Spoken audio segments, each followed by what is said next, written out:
Today's topic that we are going to be diving into on the In Spirit Flow podcast is complacency. And complacency kills. All right. So, if this is your first podcast, welcome to our little corner of the internet where we talk about all things business and mindset, motivation, psychology, everything you need to know to run a successful business. And a lot of it starts with you. As the leader and the visionary of your business, it is up to you to define where this business is headed. Where is it going? Is there an exit plan, which would mean selling or leveling up? If you've never thought about where your business is going, today is going to be the day. You see, it's not meant to just be this hamster wheel that you run around chasing your tail, reacting to everything that gets thrown at you each and every day, and you just do your best to keep up with it. That is a recipe for failure. That is a stressful life. Okay, we want to get as far away from that as possible. And as the saying goes, how you do one thing is how you do everything. So if we think about that, are we showing up late to appointments that we have? Are we showing up unfinished? We didn't have time to get ready. Are we showing up sloppy? Are we showing up lazy, unprepared? Or are we showing up like this is old hat? We have given this plenty of thought already. We have planned this out. We know what we're doing and we're here for a reason. Think about that. So, on the topic of complacency is basically telling yourself that everything is fine how it is. Everything is running smoothly. We couldn't be happier. No, we don't want to grow. No, we don't want more customers. No, we are not going to try something new. We are really happy with where we're at right now. And most of the time, if you start prodding and digging a little bit into where we're at right now, that's because they don't really know where they're at. If you are not measuring your success by tangible goals with numbers attached to them, you are not going to hit them. It's kind of like if you were playing soccer. Visualize a soccer and you're literally trying to get the goal. You can't just play defense the whole time. You will never score. You're constantly reacting to the offense coming at you, which is life and business. Business is a spiritual journey, so is life. Anytime you're going on this long adventure that's going to require a learning process and leveling up along the way, that is a spiritual journey. Okay, so you need to understand this heavily relies on you. You are the spiritual being that guides this huge plan, this ship, this awesome thing, right? And if you don't have a spiritual mission attached to it, if you don't have an inner calling to really be better, to serve better, you are going to find yourself unfulfilled, chasing your tail, stressed out. It's got to be bigger than you in order for you to really get there. So we're on the soccer field and all we're doing is just defending our goal. We are fine where we're at. We're just keeping the doors open and the lights on. We aren't achieving anything. You're going to lose that game every time. And in business, that can come at a ridiculous cost. I mean, that could be your life savings, your retirement. 10 years from now, if you don't have a plan to still be in business, the odds are that you are not going to be. Over 65% of businesses fail after 5 years. So that's because they don't have a plan for growth and they thought they were fine and then something happened, swept them off their feet, and they didn't have the funds to recover. You know, gosh forbid COVID happened. I mean, that's not going to happen again, but something like that where the world just shuts down for a few months or longer. Do you have a plan for that? The businesses who pivoted during that time saw rapid growth, or at least they stayed afloat. The businesses who did nothing and chose to just wait it out in fear, a lot of them had to close their doors. We saw it all over in small towns everywhere. So I don't want that for you. We need to work on killing our complacency, because if you don't have a plan for growth, an ascension plan for yourself and your business, eventually that's going to catch up with you and you're going to bottleneck and you're not going to see those numbers going up. So, first step is being very self-aware and being very aware of your numbers and your goals. It seems like it wouldn't be fun to track the numbers in your business, but it actually can be if you start to look at business like a game. You want to check in with it regularly. So, I'm not really a gamer, so I can't really relate to that, but something that you're constantly checking all the time to see how you can level up. See what needs to be tweaked. Same with yourself. If you aren't showing up how you want to be showing up, start making minor tweaks. That's the only way to get there. But that takes constant reflecting on what are we doing? Is it working? What's the feedback telling me from that in monetary or numerical form? What am I learning about this? Is it working? Is it not? Okay, I want to talk about the pain of change. If you have not quite experienced it and you are feeling complacent, you don't want to take on something new, you probably haven't experienced the pain of change yet, which means something bad happens, unfortunately. It causes you pain to the point where you realize you have to make a change. Eventually that happens, but if you're still in that complacency phase, you're sweeping under the rug. You are not looking at the real data in front of your face that's telling you you don't have a plan and you need one. If you want to be in business 10 plus years or have an exit plan that is a sellable asset, you really need a plan, a business that is designed to grow and scale and be sustained.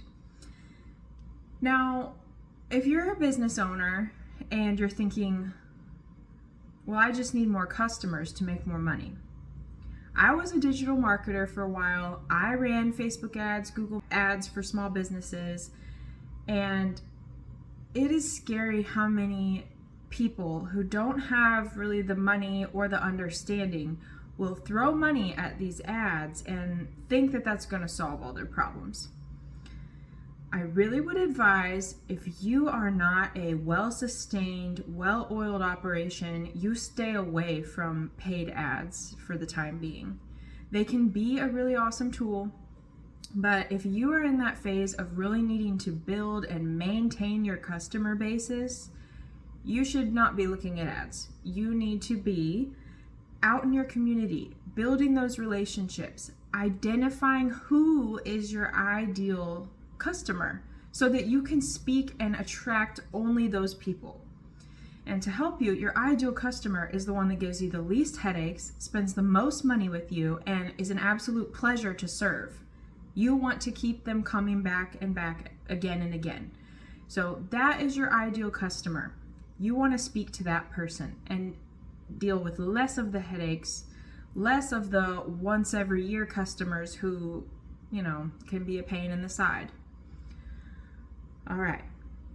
Spend some time really thinking about your ideal customer. And I mean, get it narrowed down to what one person with a name and one age would resemble that ideal customer. Spend some time, write it down.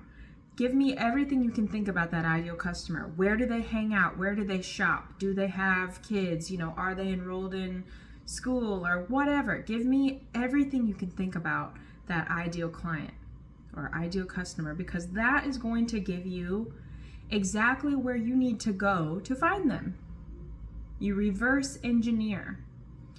That concept is so valuable. Reverse engineer. Think of the end result, where you're trying to go, which is why we goal set, because if you just go out into your soccer game and you want to win, but all you're doing is reacting and you don't have a goal for how many goals you're going to get, you're not going to hit them.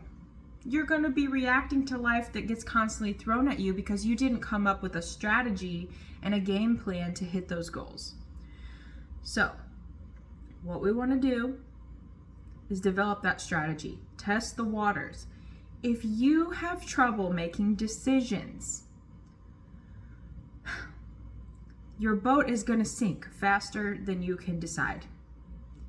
The best thing you can do is make quick decisions that are carefully calculated, weigh out the pros and cons, be okay with them, and make the decision and move. Because the only way you're going to learn is by making a mistake or making a proper choice, and you learn from it. You get feedback, and then you pivot and adapt to that. So the worst thing you can do is sit there and be complacent because you're trying to avoid change and avoid having to deal with more problems. So I want you to really think about, how can I make more effective decisions that get me closer to my goal? I want you to think, how many things in my business are there that I know could be better, but I've been avoiding? I don't want to deal with it. Maybe it's getting a new software in your business that is actually going to do a lot of really helpful stuff for you, like send reminder texts or send out monthly subscription texts, like have a text club, or maybe it's get that email campaign going. How are you communicating and advertising to your fan base, which is the clients you already have? They are your gold mine. If you are not catering to them and making them happy and inviting them to come back and be a part of your world, they're not going to, but they are the easiest people to get back in because they've already met you, they like you, they trust you. They just might need a nudge or a reminder, or they need to know what you have going on right now. Don't be afraid to hear the word no.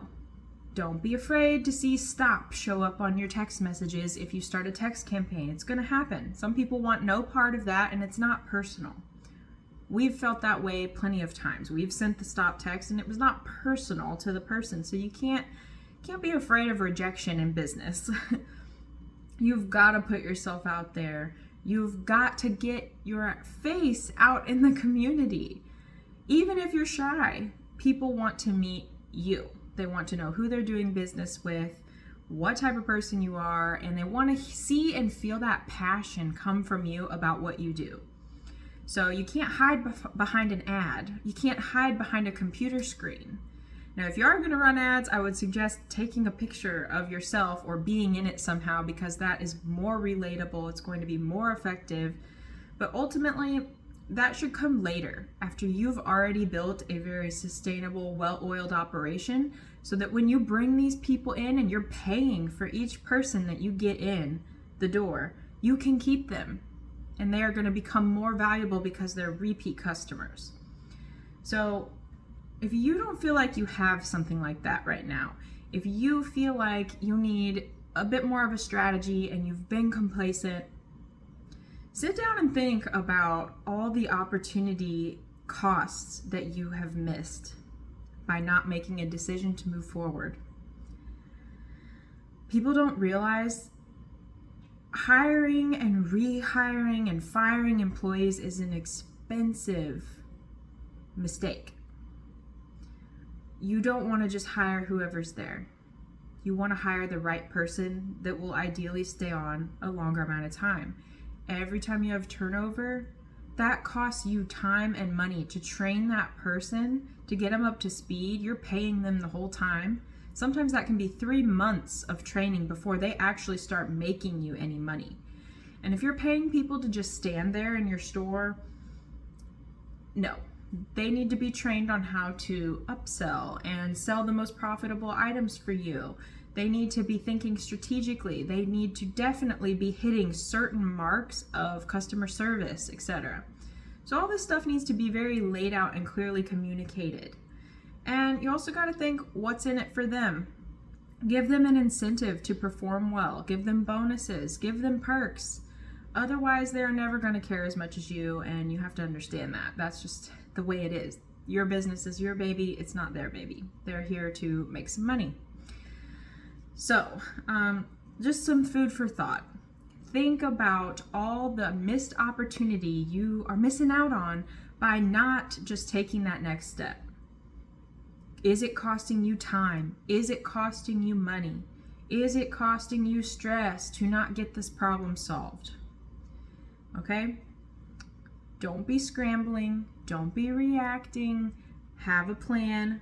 Go in with attack. And if you need to pivot, pivot. But I'm here to help you if you ever need to work with someone with a little bit of a bigger vision and a little more business background. Make sure you're not staying complacent. That is the number one thing. We need to think ahead. We need to think strategically. And that is what I specialize in. So again, I want to invite you, if you haven't heard yet, to come over to our Facebook group. It is called Small Business Women Fueled by Faith.